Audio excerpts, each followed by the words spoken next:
Bentornati tifosi napolitani to another edition of Far From Vesuvius. I'm your host, Raffa, and thank goodness, finally,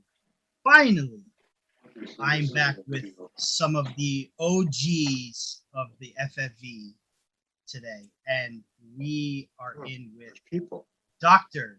Il Dottore, the Doctor of Napoli, Henry Bell, formerly known as Frank Sidekick. Frank, Henry, I love it. Putting that name to bed. We're putting it to bed tonight, aren't we? Who am I? I don't know. Who are you?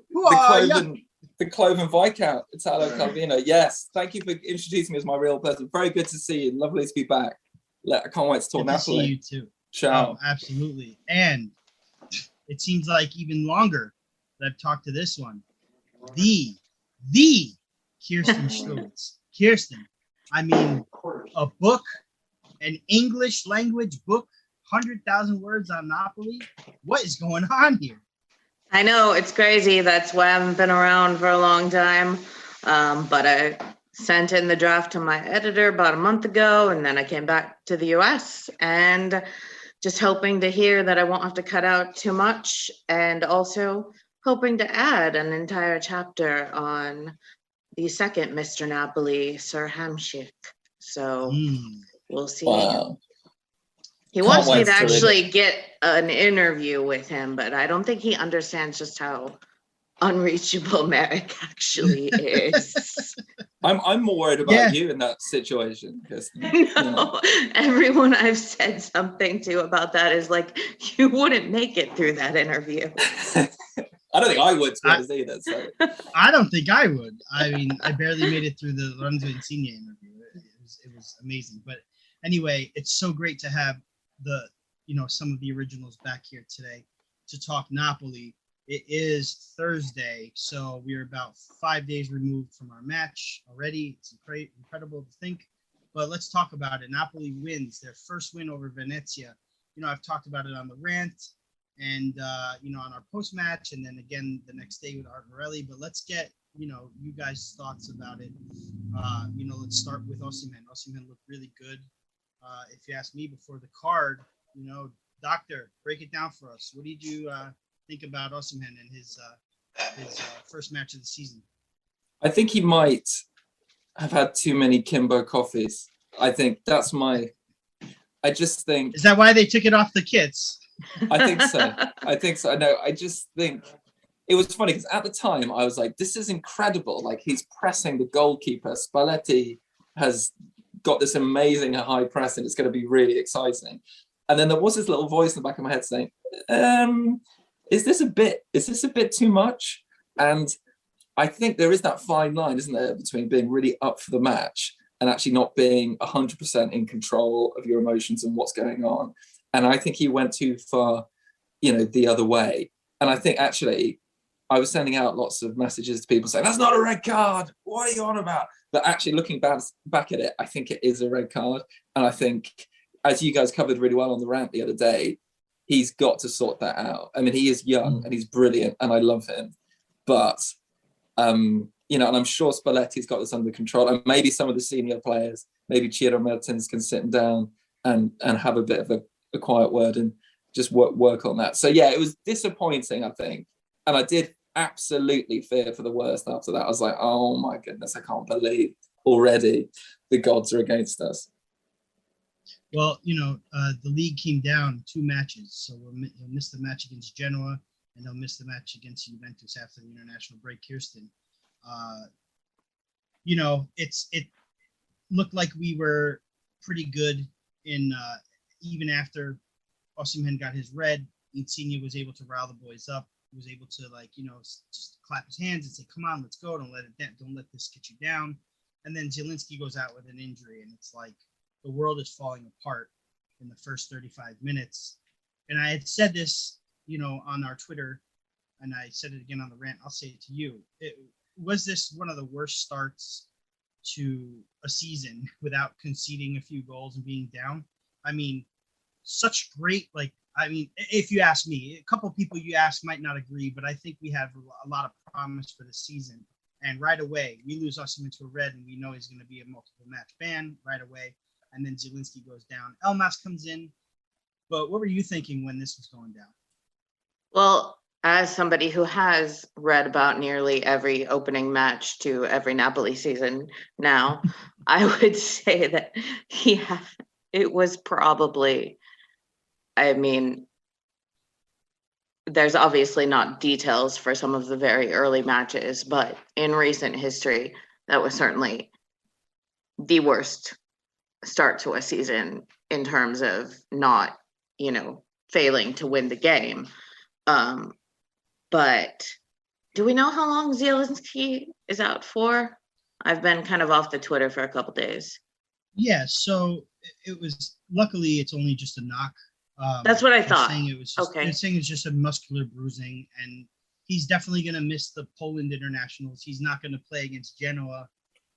It's looking promising to have him back for Juventus, especially since he's not going to travel for Poland. So, crisis averted, but at the time it was just like like I said, everything's all falling apart. Everything's coming down.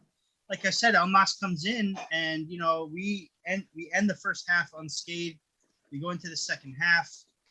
Mind you, in that first half, what was there, about 5 yellow cards for Venezia? They were really playing us very hard. I want to say almost borderline dirty, but I said dirty. I used the word dirty. Okay. Yeah. Okay. Filthy. I'm going to take it a step further.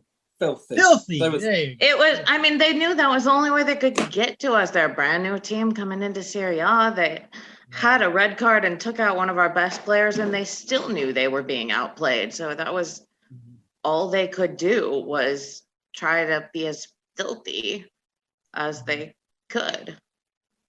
Right. Yeah. There was also that foul on Insigne, right, Henry, where it was that professional foul, quote unquote, that's been it's been tossed around. The name's been tossed around. It's a professional foul around Napoli Twitter, but with both hands around the shoulders, like it was that would be a foul in rugby. I mean, I know I'm speaking the wrong sport here, but or American football, whatever you want to call it. That's that. And then I know that we're comparing that. Some people were comparing that to the Chiellini foul, and we were all applauding the Chiellini foul in the Euro final. Yeah. I think it's a bit different, tugging on someone's jersey a little bit extra hard and just completely getting both hands around both shoulders and just pulling them down. Oh, completely different. A little bit different, yeah. And I'm English, so I'm saying that, so I think. There you go. I mean, I think there's a broader point here that I think this year, if I was chatting to Art about this on Twitter, that the bad teams are really bad, and there's quite a lot of them. And I think that the top 7, I think, are really strong. And I think we're going to see those lower table teams employ the dark arts quite a lot. And I think we're going to see a lot of fouls. And I think people are going to look at this match and go, I think one of the best ways to try to stop Napoli is to kick them. And it was really encouraging to see how we reacted to that, actually, because I think that we need to get used to that, because there's such a chasm in quality between the top teams and the bottom teams this year. That we're going to need to get used to rugby tackles, American football tackles, all sorts, I think. And it's especially easy to go after Lorenzo that way because he's so tiny. I mean, no, he is. No, you're right. And he's got those new teeth. You've got to preserve those new teeth, haven't you? I mean, come on. Oh yeah, the new teeth. Has he got? Is it just me? But he's got like these incredible. I don't know. Shiny new teeth. Shiny new teeth and height aside, he came out in the second half. We got ourselves a penalty kick, and he missed the first one. We got 2 penalties. He missed the first one. 5 minutes later, he scores the next one. I think everyone was very upset with Insigne after the first miss. You don't, again, just to add to the nightmare start. But like I said, things turned around. Got the next penalty 5 minutes later. Wasn't going to miss that one. Buries it. Everyone forgot about the missed penalty. Then Gaetano and Lozano comes in for Fabiano and Politano. Now Gianluca Gaetano comes in. This is a big point in conversation last year with myself, Raf, and in the rant, that the kids didn't get enough time. A lot of people were saying that, and I was against it. Raf was for it, but I think that that Gaetano coming in really showed some sort of because you guys, I don't know if you're sure if you saw this, but Unas was coming in. Unas was getting ready to come in. We got the goal, and they changed it to Gaetano and Lozano. Yeah. And I just kind of want to get your thoughts on Gianluca Gaetano. You know, youth player, Primavera player. Lozano coming in after that bad injury, replacing Fabiano Politano, who I think, you know, played okay. Fabiano was a little iffy in the first match. You know, Henry, I know that you were really on him in your piece for the first episode. Politano did all right, but, you know, this move happens, and they're both instrumental in the Elmas goal, like seconds into the match. Your thoughts on that substitution? Spalletti, his headspace, you know, is that a testament to the Gattuso versus Spalletti debate there? I mean, I could talk about Gaetano for a bit, maybe. Just, do you remember when he was in the Primavera? Like, it was 2018, 2019? Was it that season? And he was, I mean, so far ahead of everybody else. Like, I used to watch some of the games. I mean, these days, I mean, our youth setup is embarrassingly poor and is a great source of consternation to me. I think it's actually a disgrace. I really think we've got to sort that out. And you just have to look at some of the Neapolitan success in Euro 2020 to go, well, hang on, imagine those guys in our team. Insigne aside, but he was so far ahead and such a shining light in the Primavera, and I had great high hopes for him. And yeah, he did fine when he came on. I still don't think this is the season for him and us. I think he should go back out on loan and be the protagonist, and I think that it will be next season for him. But great that he's being used, and I thought that Spalletti was really smart about his substitutions and making sure that our midfield didn't run itself into the ground, because we don't have a huge amount of cover with this game coming up. So, I mean, yeah, I'm really pleased to see Gaetano on the pitch. I just don't think we should put the season on his shoulders just yet. And if we had a decent youth setup, you know what I mean? We wouldn't need a left back. I mean, that's a classic position. We could have a decent backup left back, at least, if we had a decent youth team, you know, and that's, you know, ADL is not spending a huge amount of money. If we had a decent Primavera, we wouldn't be having half of the frustrated conversations that we'd be having. Well, I know that there's Zanoli that Spalletti has decided to keep on the squad, you know, for a backup left back option. But then there is Gulam, who is, you know, getting better, training a little harder every day. Breaks my heart. Just breaks my heart. The whole Gulam thing. Anyway. It's such a touchy situation. Kirsten, Elmas's goal, you know, made happen by Chucky Lozano. I'm a big Chucky Lozano fan. I think everybody is. What are your thoughts on the goal? Pretty much sealed the deal for us, right? Lozano comes in after that crazy, gruesome injury that he suffered. I'm not sure if you caught any of that, but how are you feeling when we were up 2-0? What were your thoughts? Well, for me, coming from the line of sports I come from, 2-0 is never enough, especially when you're down a man. But it seemed like the game entirely changed when Lozano came on, and I was thrilled by that. I mean, you can give a little credit for Elmas for that goal, but I think most of it was Lozano. And I'm glad to see that he's going to be having at least some role, hopefully more of a role, in my opinion, this season. But yeah, like I said, I'm never confident that 2-0 is going to be a win, even as it, you know, lurches into the 85th minute, because I'm always worried that somebody's going to strike back and acquire Mazzari time like we used to have. I'm glad you brought that up, because, you know, you're right. A 2-0 is never really safe, but with the defense playing as solid as they were, right? Kirsten, Koulibaly, and Manolas back there were clearly pretty much in charge. You know, a handful of chances for Venezia. Nothing I would say that was too worrying, but also they hit the post. I mean, they did hit the post. Yeah, they did hit the post. Yes, and I was just going to say that Medep played very, very, a pretty good game despite having, one of the balls beaten and hit the post. But Manolas, like I said, and he played solid. Koulibaly was, Koulibaly. Yeah. And despite everybody's need and want and call and desires for a new left back, Mario Rui was one of the best players on the pitch, and it's gonna be, and this is why I wanted to stay on you, Kirsten. You guys can see that she's holding her head in disgust right now. It was Mario Rui and Lobotka who were, and Foot Mob gave Lobotka man of the match, which is I'm okay with it. I am ready for a new Slovak to love. Okay.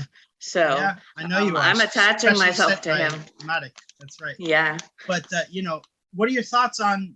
Because again, everybody's talking about the left back position, and in this case, the left back wasn't an issue. Like the left back spot wasn't an issue. He played Venezia. Come on, I need know. A bigger sample size. But I did say on Twitter, I actually said, "Oh look, Mario Rui did something good for us," and then he followed it up by like tripping over the ball or something. But he wasn't. You have strange powers over him. You have strange powers. I do.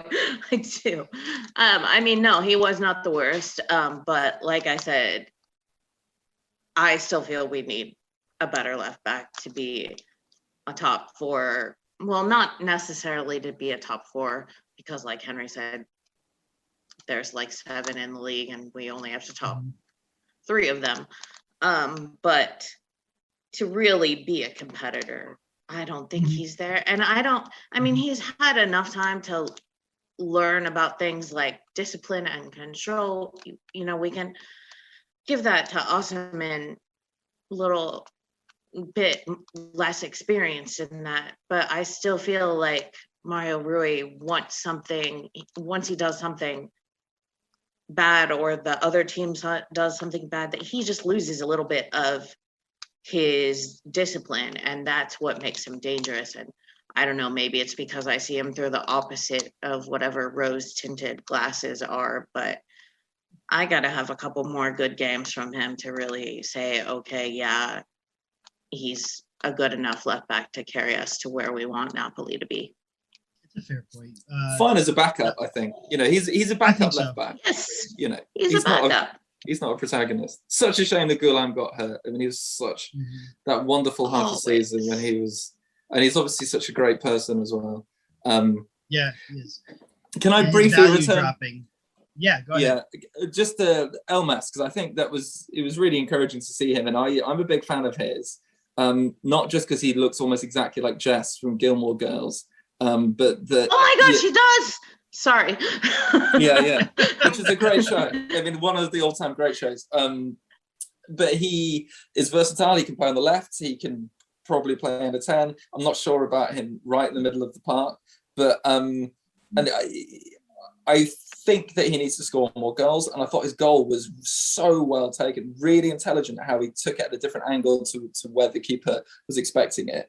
And maybe having the Euros under his belt, I think he got a bit distracted by that last season. I think you talked about that, Raffa, on the show before, and I think absolutely spot on for a country like a new country, North Macedonia, to go there, and the way that it all happened and the drama, I think, and he's quite young, I would be distracted. He's going to be really important for us this season. And that was incredibly encouraging. And he looks like Jess from Gilmore Girls. I'm going to wear my Team Jess shirt for the next match. Do it.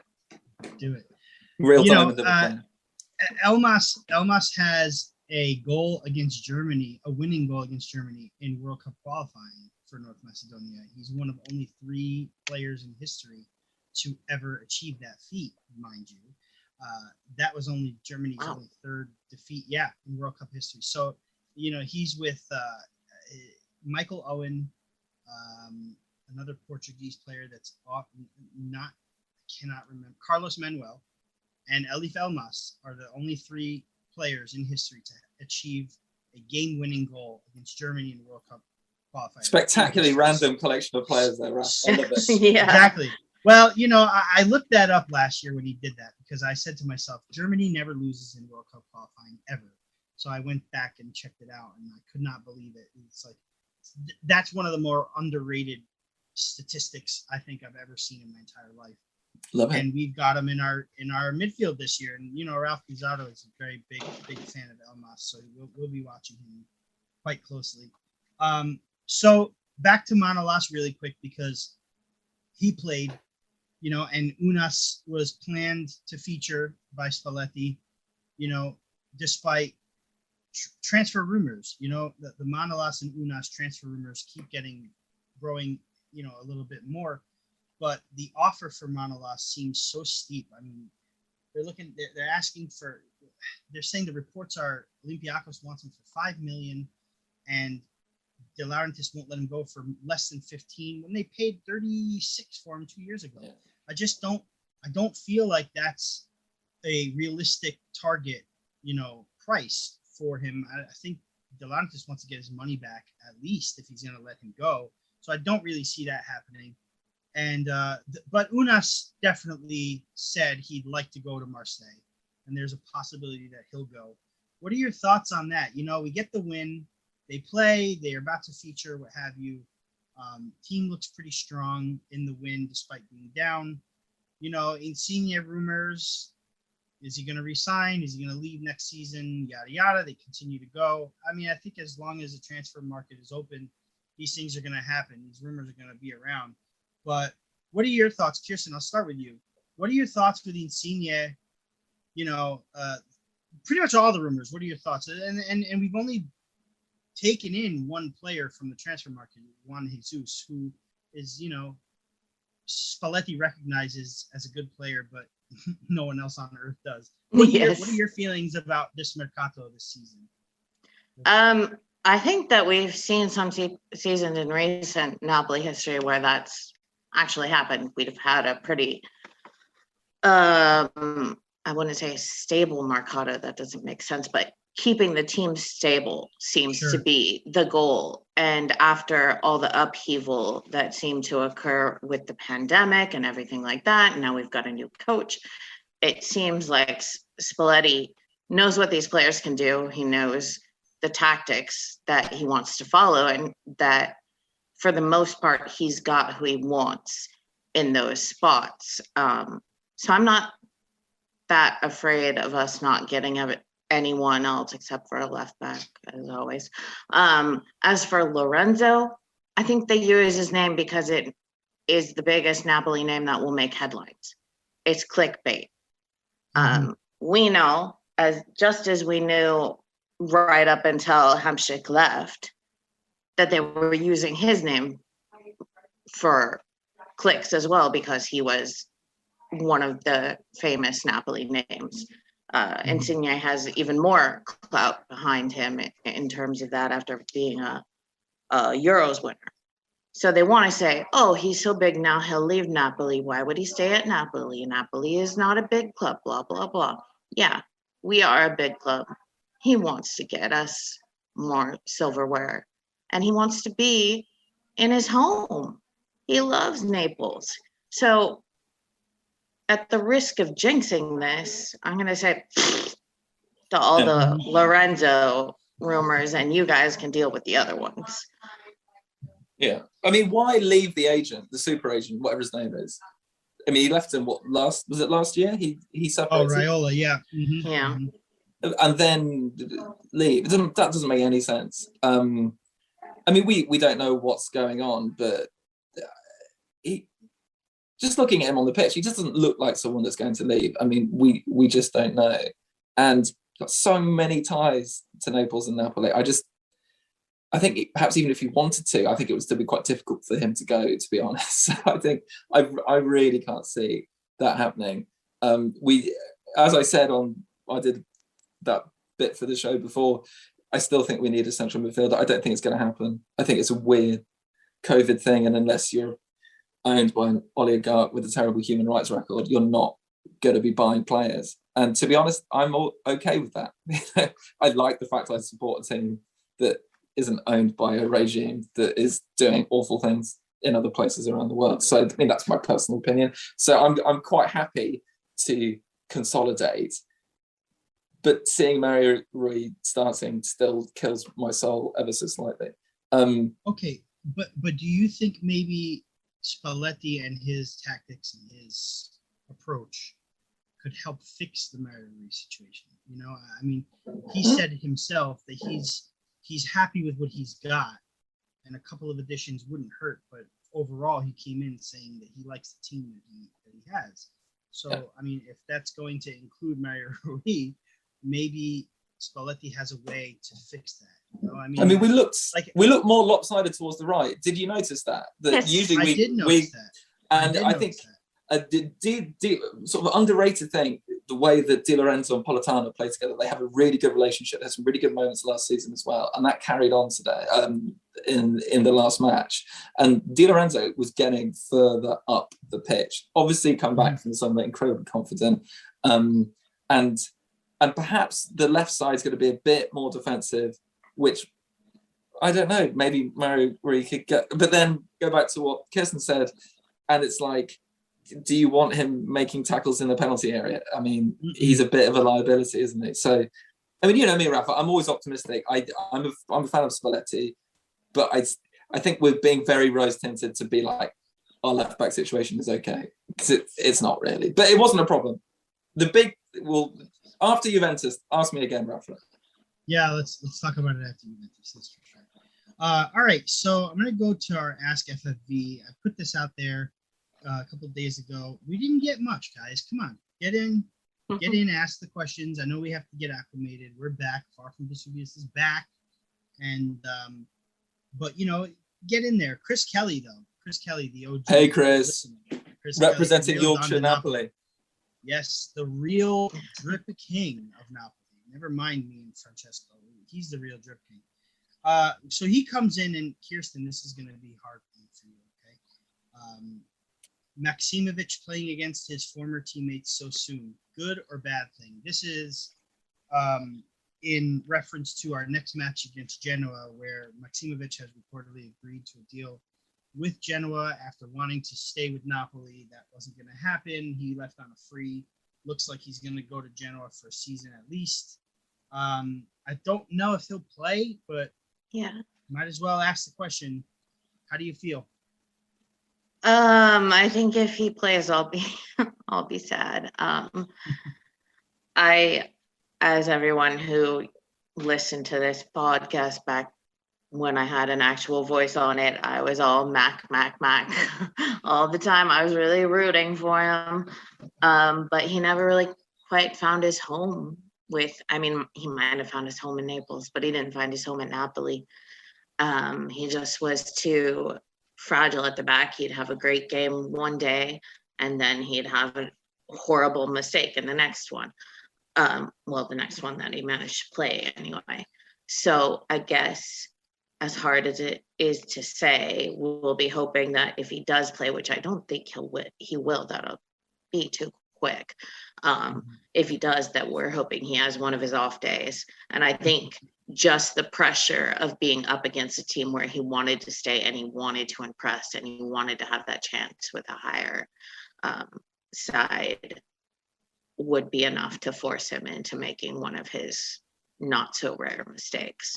So maybe we should cross our fingers that he's off and ready to be on the pitch. Well, we're going to have Fabrizio Cardone from Genoa Club Toronto after our chat to talk about his club, Genoa. We've decided to start this new segment where I interview someone from the opposing team. I had started calling it Behind Enemy Lines, but I think I'm going to call it Frenemies because I'd like to invite them in as our friends, right? Instead of an enemy. But I will be sure to ask him that question as well. I'm sure he's excited no matter what. Maksimovic, for me, had a bad season. And a lot of Napoli fans, and maybe a lot of fans outside of Napoli, tend to really give it to a player who doesn't perform for a season. Look at how we treated Koulibaly after, and everyone else, really. Personally, I think Napoli fans always knew what Koulibaly was, but outside of, the Napoli fandom, Koulibaly was washed after one particularly bad season. So I still rate Maksimovic. I would have been okay if he came back in. But yeah, like you said, Kirsten, I don't think even if he does, because I'm not sure he's completely signed either. And if he were to sign, I think it's too soon to get him in against us.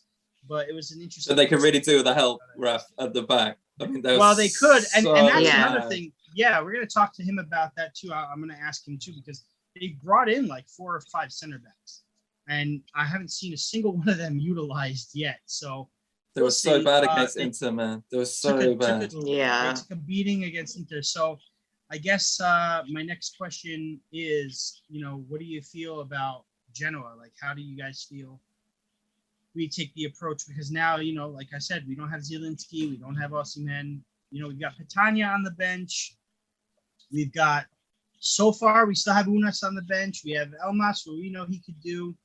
We know where he could play. But who's going to take that spot for Osimhen? Is it going to be Lozano in the middle?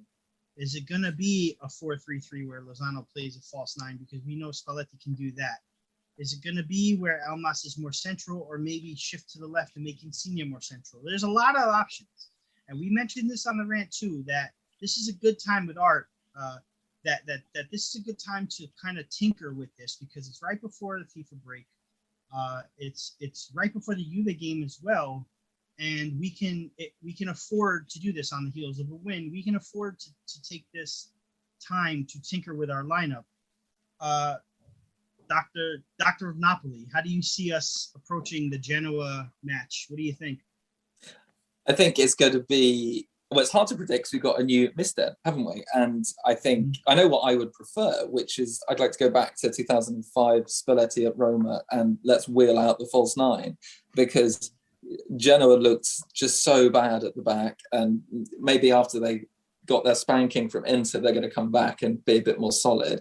But I think a super fluid front 4 of a 4-2-3-1 formation with a false 9, and Insigne, Lozano take it in turns to step into that role with Politano, and that's 4, isn't it? No, it's not. That's 3. Where's my other one?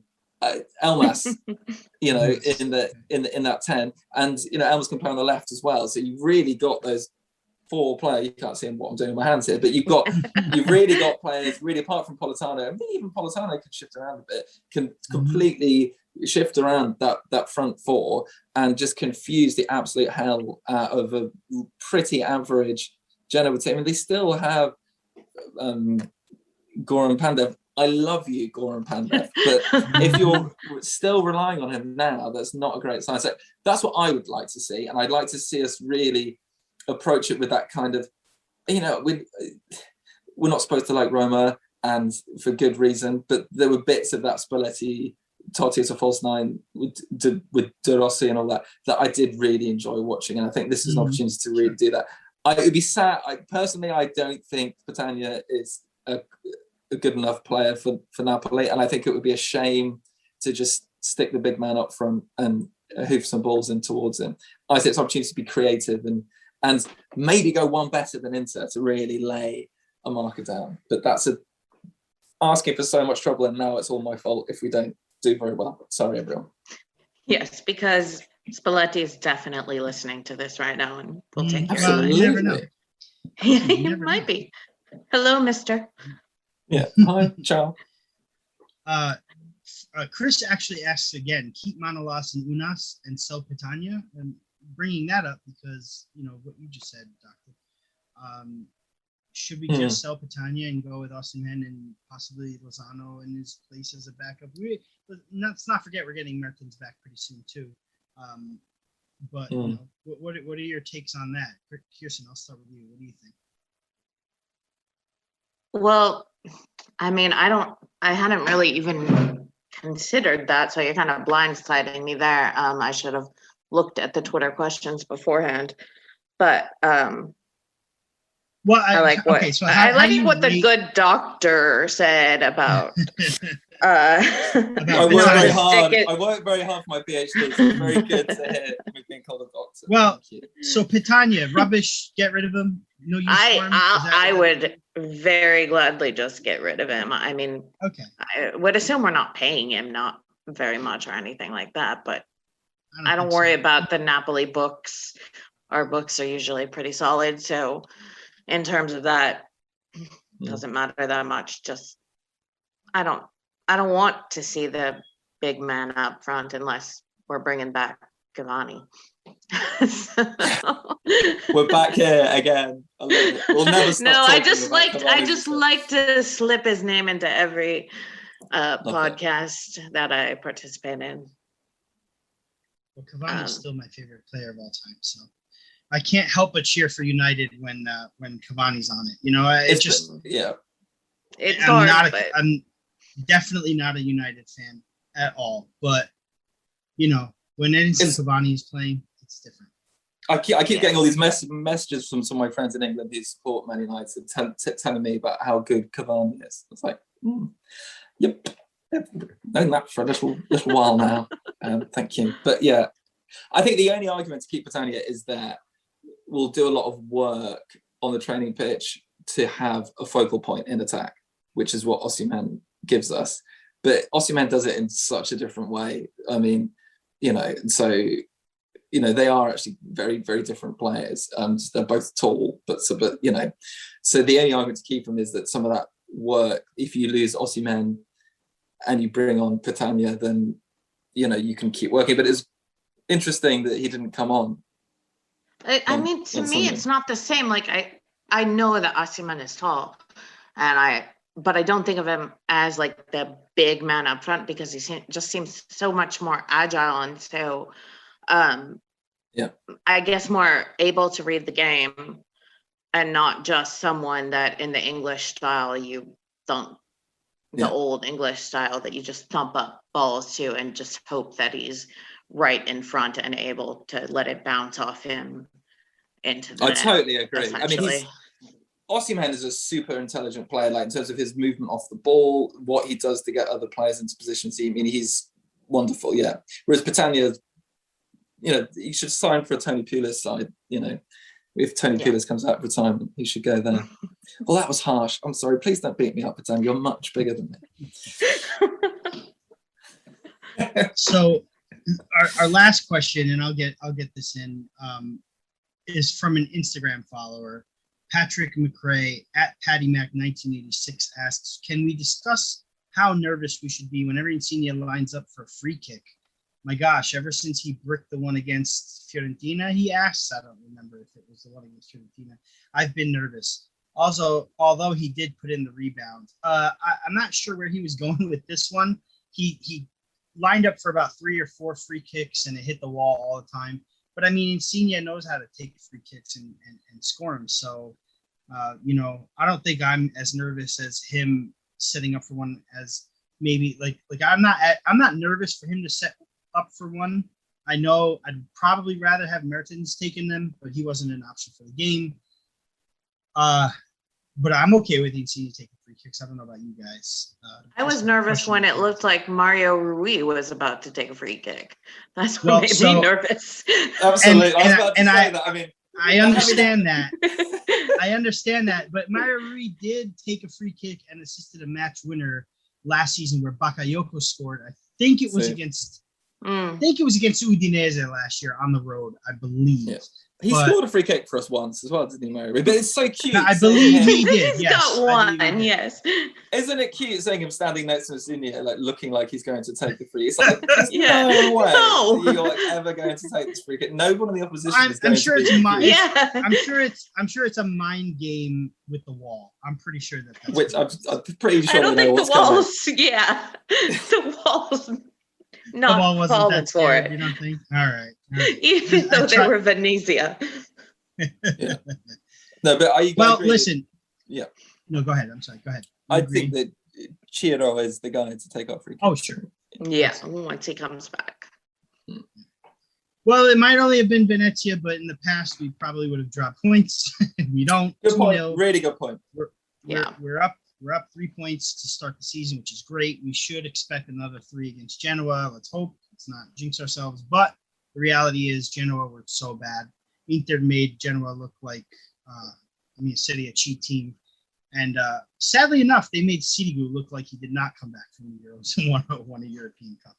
but I don't think that was all his fault either. Like you guys said, the defense was rubbish. But I think guys, he looked out of shape though. He didn't look great. He did a little bit, yeah, a little bit. I mean, he didn't have much to do against Wales, did he?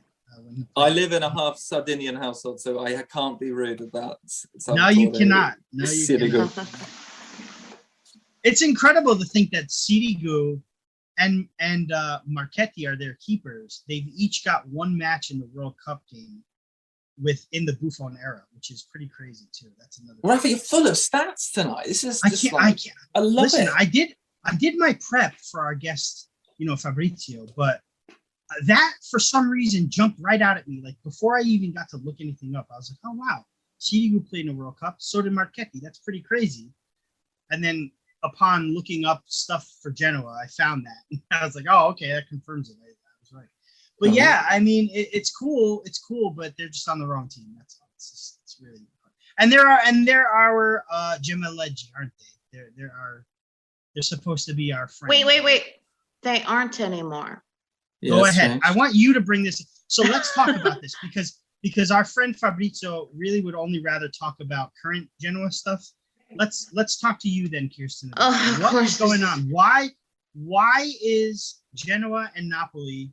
Why are they not friends anymore? What's going on? They broke their twinning when we wouldn't agree to. I mean, not officially agree, but we didn't help them to rise up in the table. I'm pretty sure. No, that's how we started the damn twinning. Yeah. It's hard to. Yeah, I believe it was in the 80s, right? Or is it in the early 90s? When I think it was the early 90s. We started the twinning when we drew with Genoa, which allowed them to stay in the league and allowed us also to be in Europe, I believe. Okay. And then there was that amazing moment where we both qualified for Serie A. Yeah, that's what I was gonna say. That is the Serie that I'll never forget. That was beautiful, man. Arema screaming "Nudi alla meta" when everybody was naked, half naked on the pitch before the whistle blew. That was when I believe it was. I want to say it was. What was the other match? There was another match that involved us.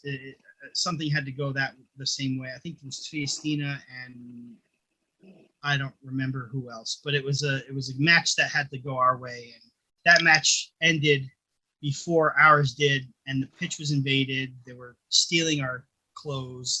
The Genoa kit man trying to get in I'll never forget the Genoa kit man trying to get into their locker room. It was locked. They couldn't get in to get clothes to replace them to finish out for 2 minutes. Love it. They finally did it. I mean, that is friends, isn't it? That's pretty friendly, I mean, isn't it? Talk about it. Yeah. It was a very fiery game though. There was a post, there was a really good save, there were really close calls. But once the result was in, it was just kind of like a kickabout, But the lasting impression I had was the fans cheering together on the pitch.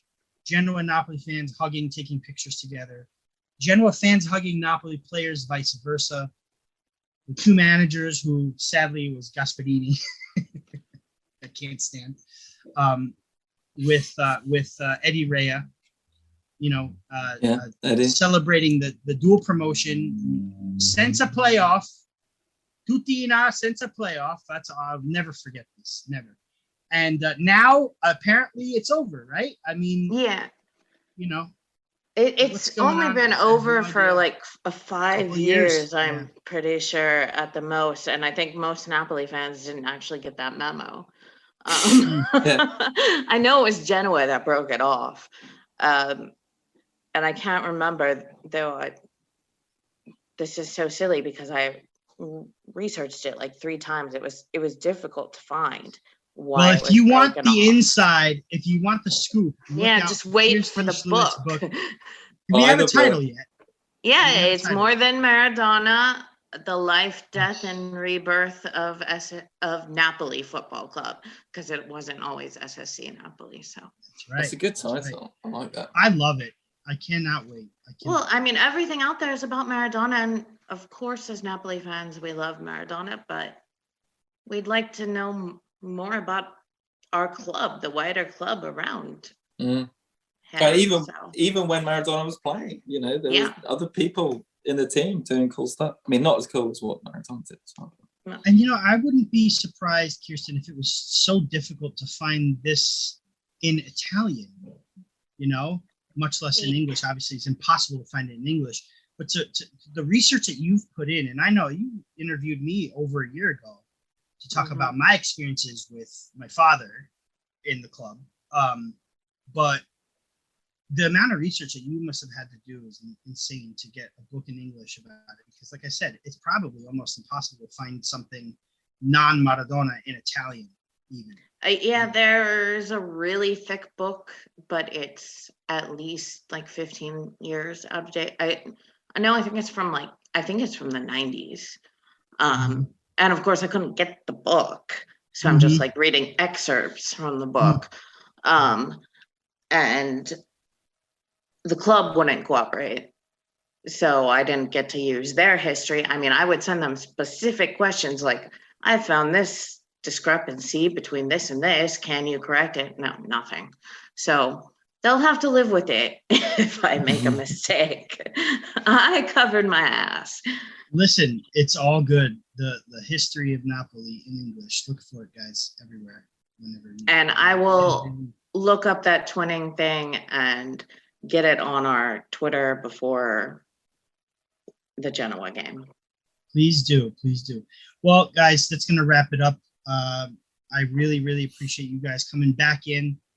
You know, fans, Loved it. get ready for more of this because we're hitting it hard, right, Doctor? Right, Kirsten? We're hitting it hard. We're going. Yeah, thanks for having me. Absolutely. Great to see you all. Yes, again. Yes, absolutely. you Great too. to see you all too. Stay tuned for Fabrizio Cardone with Genoa Club Toronto. He and I will sit down, chat about Genoa and the approach they're taking to face us. Again, guys, thank you very much for joining. And as always, Forza Napoli, sempre. Sempre. Sempre.